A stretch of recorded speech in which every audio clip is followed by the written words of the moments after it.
Hello friends, मैं professor V M गुलकर।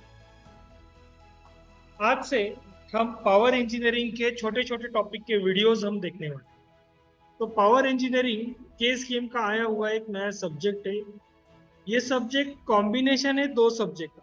जो हमारे पिछला वाला जो करिकुलम था तो उसमें हमारा एक सब्जेक्ट था रेफ्रिजरेशन एंड एयर कंडीशनिंग, और एक सब्जेक्ट था, ऐसे दो एक सब्जेक्ट थे हमारे कि उसका एक कॉम्बिनेशन बना के पावर इंजीनियरिंग और रेफ्रिजरेशन एंड एयर कंडीशनिंग इन दोनों को क्लब करके पावर इंजीनियरिंग करके एक सब्जेक्ट बनाया है। और जिसका कोड है, कोर्स कोड जो है उसका वो है 315371। तो ये उसका कोड है। ये सब्जेक्ट स्पेशली सिर्फ मैकेनिकल इंजीनियरिंग के लिए बनाया गया है। आप देख सकते हो स्क्रीन के ऊपर, ये कुछ उसके सीओ है। टोटल 5 सीओ है। सीओ का मतलब होता है कि आपका कोर्स आउटकम। तो ये कोर्स आउटकम क्या है कि आपका एक चैप्टर कंप्लीट होने के बाद आपके अंदर कौन कौन सा स्किल आना चाहिए। तो इसीलिए कोर्स आउटकम होता है कि एक चैप्टर अगर हम कंप्लीट करते हैं तो उसके बाद हमारे अंदर कौन सा स्किल डेवलप होगा, कौन सा नॉलेज गेनिंग होगा। तो हम देखते हैं, तो CO1 क्या है देखो।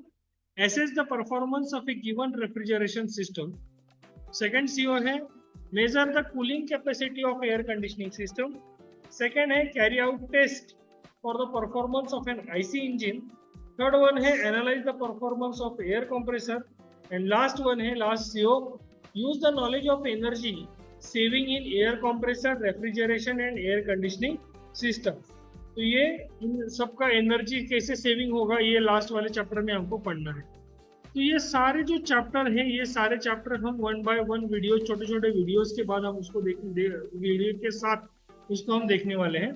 तो पहला वाला जो चैप्टर है अभी हम देखेंगे, पहला वाला चैप्टर है इसका रेफ्रिजरेशन। तो इस रेफ्रिजरेशन के ये सारे 1.6 तक सारे टॉपिक है जो हम 1 बाय 1 कवर करने वाले हैं। तो अभी मैं आपके सामने पीपीटी ऑन करना चाहूंगा। तो आप स्क्रीन के ऊपर देख सकते हो सारे पीपीटीज।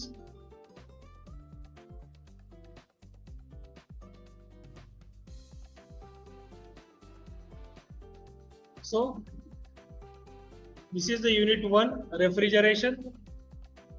रेफ्रिजरेशन के अंदर 1.1 का जो टॉपिक है तो वो टॉपिक है definition of refrigeration, refrigeration effect, unit of refrigeration, coefficient of performance, air refrigeration, reverse Carnot cycle, Bell Coleman cycle and its representation on PV and TS diagram. तो आज हम 1.1 में का जितना हो सकता है उतना पार्ट हम कवर करने वाले हैं। तो सबसे पहले देखिए डेफिनेशन ऑफ रेफ्रिजरेशन सिस्टम। तो इसका एक छोटा सा हिस्ट्री भी है। ये रेफ्रिजरेशन स्टार्ट कैसे हुआ, कि कौन किसने सबसे पहले इसको यूज हुआ, कहाँ से ये इन्वेंट हुआ, इसका एक हिस्ट्री भी है।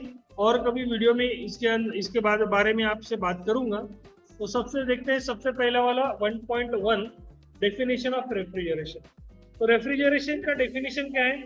Refrigeration is the science of the producing and maintaining temperature of a specified region below that the surrounding atmosphere.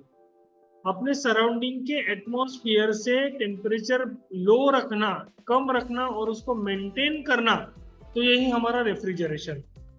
तो अपने सराउंडिंग का टेम्परेचर, फॉर एग्जांपल मैं अपने घर के अंदर फ्रिज की बात करता हूँ। तो फ्रिज के अंदर देखो सराउंडिंग का टेम्परेचर, आजू बाजू का रूम का अंदर का टेम्परेचर अलग है, लेकिन फ्रिज के अंदर का टेम्परेचर जो है वो काफी कम रहता है। That is a refrigeration. तो रेफ्रिजरेशन का मीनिंग क्या होगा हम यहाँ से बता सकते हैं? Producing and maintaining low temperature comparing to the surrounding temperature. Okay, तो ये कैसे पॉसिबल है? This means the removing of a heat from substance to be cooled.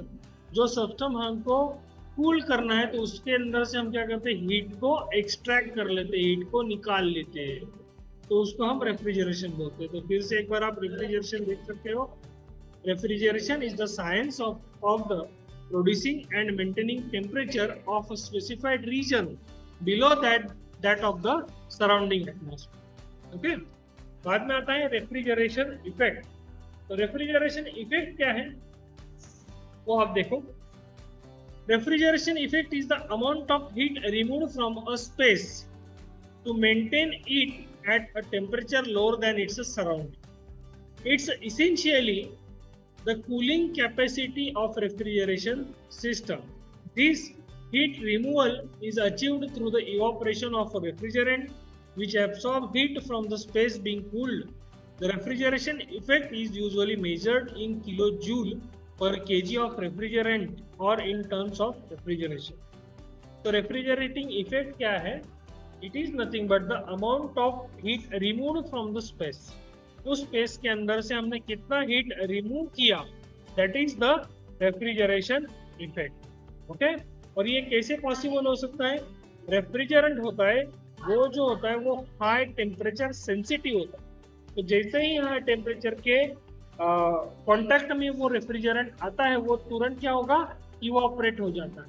तो कितने अमाउंट ऑफ हीट उसने एक्सट्रैक्ट किया, उसने खींचा वहां से, तो इसको बोलते हैं रेफ्रिजरेशन इफेक्ट. ओके, आज के लिए बस इतना ही. अगली वाली 2 डेफिनेशन हम अगले वाले वीडियो में. Thank you very much.